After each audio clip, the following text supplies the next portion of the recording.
Video ini dipersembahkan oleh Bandung Study Club, Smart Friend, dan Khan Academy. Pada video sebelumnya saya telah membincangkan tentang span. Bagaimanakah kita dapat menentukan span dari vektor kolom yang terdapat dari suatu matriks, dan bagaimanakah kita dapat menentukan suatu matriks yang memiliki vektor-vektor di dalamnya apakah bersifat bebas linear atau bergantung linear. Selain itu, kita pun telah mempelajari tentang menentukan ruang nol dari sebuah matriks, misalnya matriks A di sini.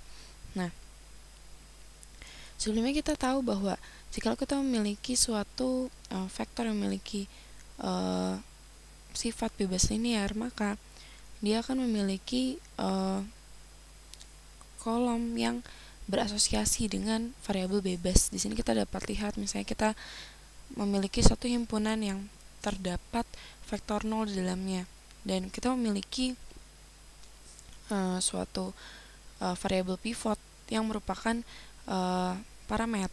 bukan parameter namun patokan bagi penentuan dari nilai span dari sebuah matriks. Nah, di sini kita lihat bahwa ketika kita memiliki nilai konstanta yang tidak sama dengan 0 atau minimal satu saja nilai konstanta di variabel tersebut yang merupakan pembentuk span-spannya, maka sifat dari vektor tersebut akan bergantung linear.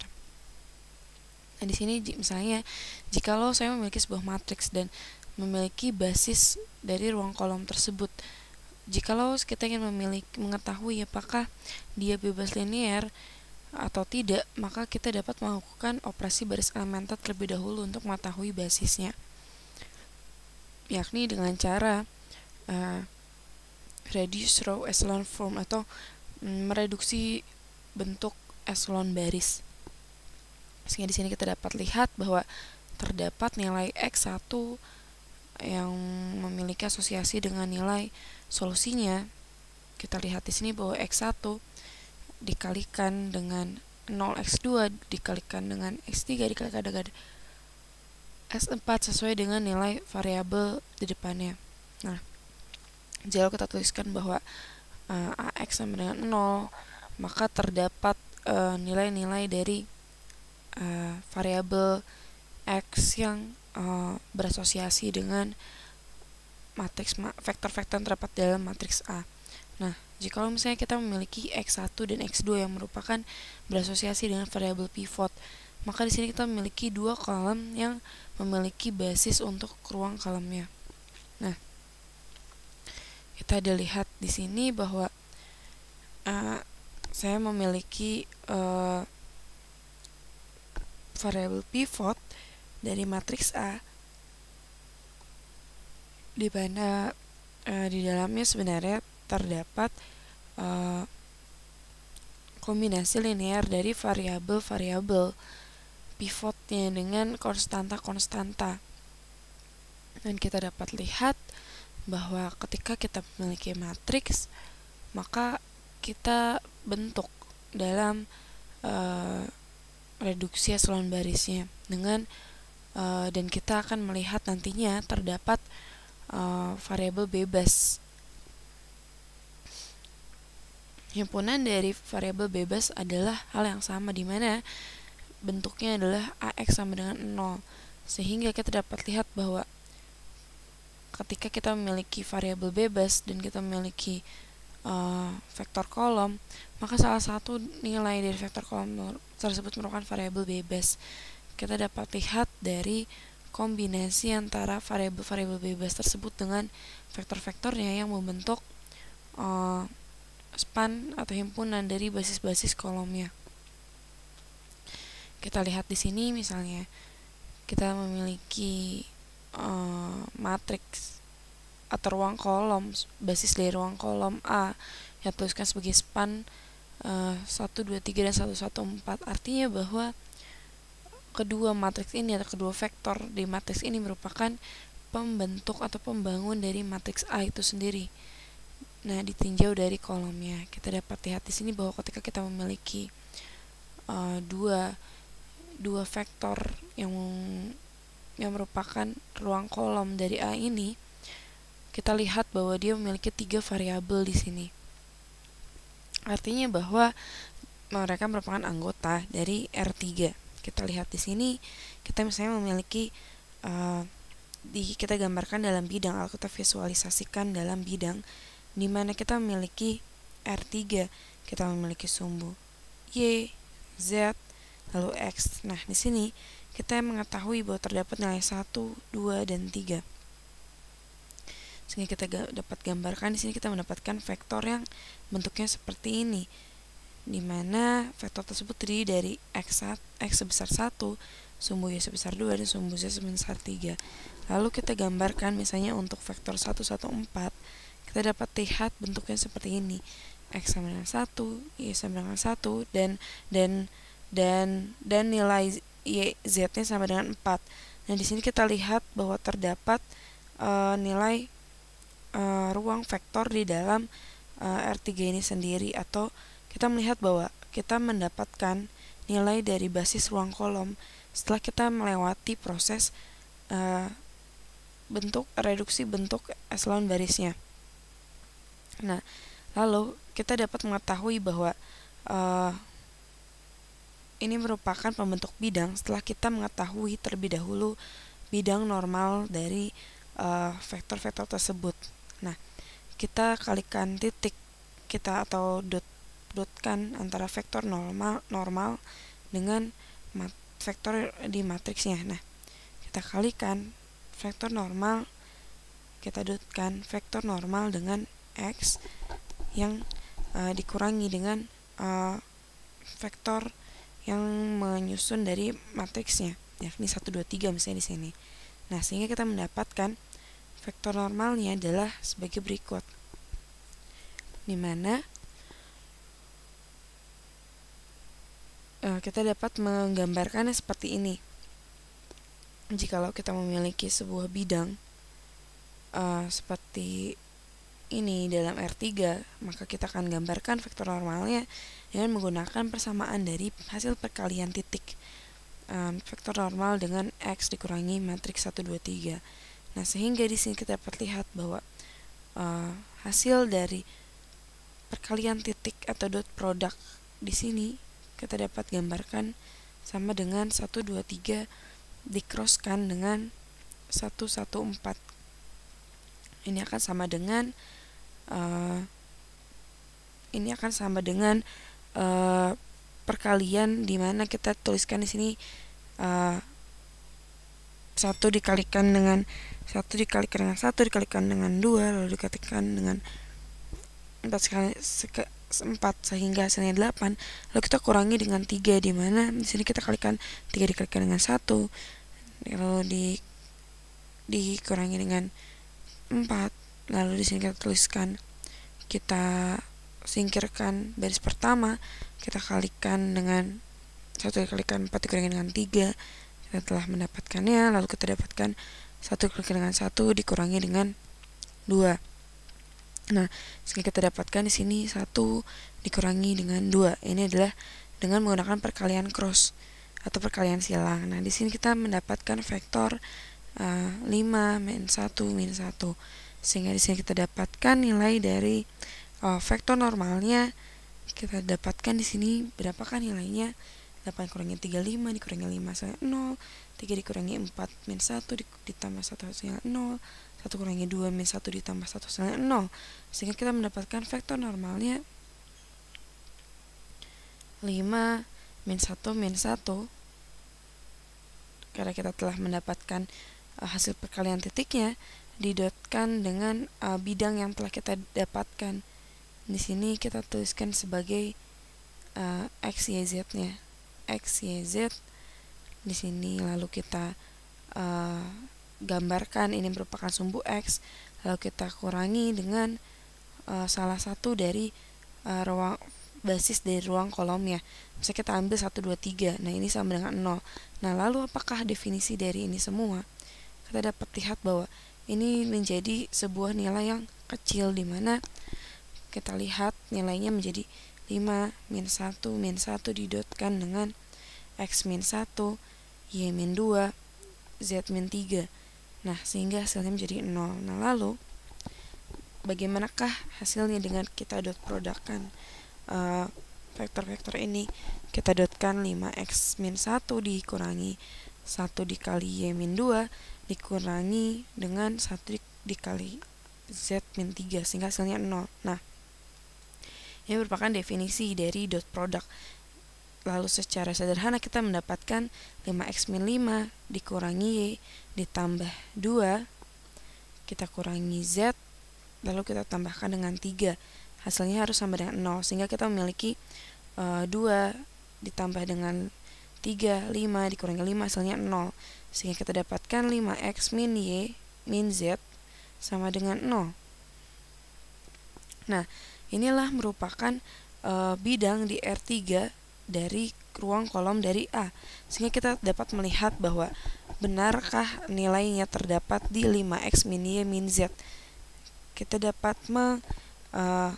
menghubungkannya dengan titik asal. Misalnya kita masukkan nilai 5, nilai x, y, z-nya 0, 0, 0, 0 sehingga kita mendapatkan hasilnya 0. Ini artinya bahwa matriks ini telah valid, disebut sebagai subruang dari vektor tersebut, dan kita mendapatkan di R3 koordinatnya adalah 0, 0, 0. Nah, sekarang jikalau kita melihat bahwa kita ingin menentukan jawabannya di cara yang berbeda, maka kita dapat mendapatkannya secara berbeda. Di sini kita dapat melihat matriks A yang sebenarnya, yang asli. Kita akan mengcopy dan mempastenya. Kita ambil matriks A yang asli di sini, lalu di sini kita copy dan kita paste. Nah, kita lihat di sini. Sebenarnya intinya hal ini sangat mudah untuk dipelajari, bahwa ketika kita ingin mengetahui apakah sebuah ruang kolom dapat direpresentasikan di sebuah bidang, tentu saja bisa dengan cara melihat basis dari ruang kolomnya. Nah, kita lihat bahwa tadi kita telah menemukan hasil dari persamaan bidang dari ruang kolom matriks A di bidang R3. Kita telah mendapatkannya sebelumnya dengan menentukan vektor normal dari matriks tersebut, vektor tersebut maksud saya. Nah, kita akan menemukan cara yang berbeda di sini untuk menemukan persamaan vektor di bidang tersebut. Nah, di sini kita cari bahwa ketika saya memiliki vektor normal, kita cross produkkan antara satu vektor dengan vektor lainnya yang merupakan basis antara dua vektor, sehingga kita mendapatkan nilainya, maka kita kalikan vektor normal tersebut dikalikan dot produk atau dikalikan titik dengan vektor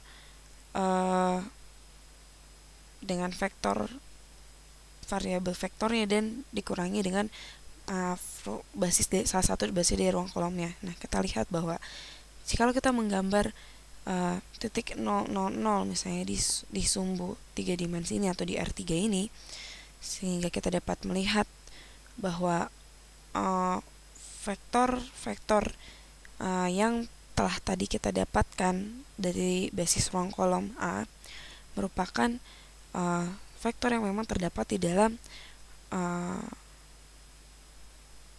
R3 tersebut. Nah, sehingga di sini kita dapat lihat bahwa definisinya ketika kita mengalihkan A dikalikan dengan X, di mana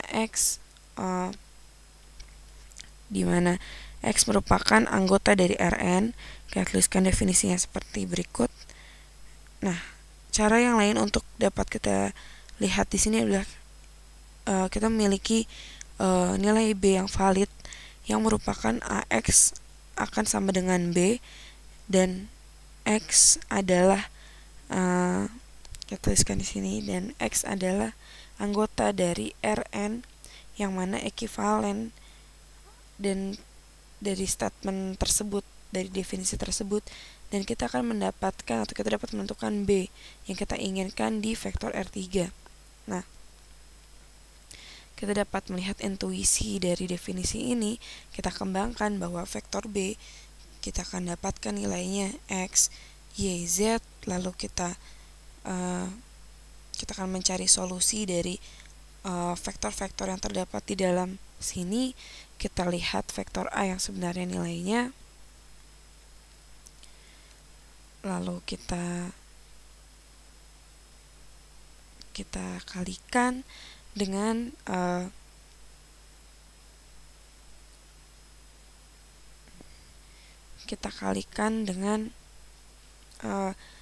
menjadi persamaan AX sama dengan 0. Nah, di sini maksud saya AX sama dengan B. Nah, sehingga di sini kita dapat menggunakan matriks augmentasi untuk menentukannya. Nah, di sini kita tuliskan sebagai A, kita berikan bagian augmentasinya, sehingga kita akan mendapatkan himpunan penyelesaian di sini. Kita berikan di sini tanda augmentasi, kita tuliskan X, Y, Z atau X, Y, Z, di mana nilai B-nya tadi kita ketahui sebagai X, Y, Z. Nah, di sini kita dapat menggunakan metode reduce row echelon form atau bentuk reduksi echelon baris. Nah, apa yang kita dapatkan di sini? Kita dapat lihat sebelumnya kita mungkin telah latihan tentang reduce row echelon form ini, atau biasa kita sebut sebagai operasi baris elementer. Kita tetapkan baris pertama, kita tuliskan kembali, yakni 1, 1, 1, kita tuliskan dengan X. Lalu kita kalikan baris kedua, dan kita kurangi dengan kita mengalihkan baris pertama dengan 2, lalu kita kurangi nilainya dengan baris kedua, sehingga kita dapatkan 2 dikali 1, 2, dikurangi 2, 0, 2 dikali 1, 2, dikurangi 1, 1, 2 dikali 1, 2, dikurangi 4, min 2, 2 dikali 1, 2, dikurangi 3, min 1, dan 2 dikalikan X dikurangi Y. Di sini kita tuliskan 2X min Y. Dan sekarang kita melakukan hal yang sama terhadap baris ketiga, di mana kita kalikan baris pertama dengan 3, lalu kita kurangi dengan baris ketiga, sehingga untuk solusinya kita tuliskan terlebih dahulu nilainya adalah 3 dikalikan dengan X, kita kurangi dengan Z, atau di sini kita dapat tuliskan R3 dikurangi dengan S1, Z min 3X, sehingga kita kurangi 3 dikurangi 3 R1, sehingga kita dapatkan nilainya 0, lalu 4 kita kurangi dengan 3, 1 kita kurangi dengan 3, min 2 kita kurangi dengan 3, min 1. Nah, ini merupakan salah satu langkah dari operasi baris elementer. Nah, sekarang kita harus memberikan nilai 0 terhadap baris ketiga. Nah, intinya yang kita dapat lakukan adalah kita menetapkan baris kedua dengan nilai yang tetap. Kita tuliskan kembali nilainya 0, 1, min 2, min 1. Lalu kita berikan batasan augmentasi, yakni 2X min Y. Lalu kita gantikan nilai dari baris ketiga dengan 0. Artinya bahwa kita tinggal mengurangi nilai R3 dengan R2, sehingga kita dapatkan di sini, di solusinya kita tuliskan sebagai 2X min Y min Z ditambah 3X. Kita tuliskan di vektor-vektornya merupakan 0. Nah, seperti ini, lalu kita dapat melihat bahwa untuk solusi yang valid kita mendapatkan nilai seperti persamaan tadi, yakni AX sama dengan B. Sehingga kita lihat bahwa solusi di akhir ini akan sama dengan 0. Dan kita dapat lihat bahwa bagaimana kita dapat menentukan sebuah solusi yang nantinya kita menuliskan di sini 2X min Y min Z tambah 3X sama dengan 0. Kita lihat bahwa ketika kita memiliki ekspresi di mana kita akan memiliki nilai 0 dari hasil persamaan ini, kita akan mendapatkan 2X min Y min Z plus 3X maksud saya harus sama dengan 0, sehingga B menjadi valid, atau B merupakan anggota dari ruang kolom A yang digunakan untuk menjadi ruang vektor yang valid, sehingga AX dapat berubah untuk beberapa X. Nah, di sini jikalau kita menambahkan 2X plus 3X, saya akan mendapatkan nilai 5X, dan kita tuliskan dikurangi dengan Y, hasilnya sama dengan 0. Nah, ini merupakan suatu penyelesaian yang sama dengan penyelesaian di awal tadi, di mana kita mendapatkan dengan cara pertama kita mendapatkan persamaan 5X min Y min Z sama dengan 0. Dan sekarang kita mendapatkan hal yang sama di pernyataan kedua ini setelah kita menggunakan metode reduce row echelon form atau bentuk reduksi echelon baris. Dan di sini kita lihat ketika kita memiliki nilai B yang sama dengan 0, kita dapat lihat bahwa kita mendapatkan solusi yang valid di sini, dan kita melihat bahwa solusi yang ditawarkan akan sama dengan 0, sehingga kita dapat menemukan persamaan yang kita inginkan di sini. Maka dari itu, ini merupakan dua cara yang berbeda untuk dapat menentukan suatu bidang dari ruang kolom yang terdapat di R3. Video ini dipersembahkan oleh Bandung Studi Club, Smart Friend, dan Khan Academy.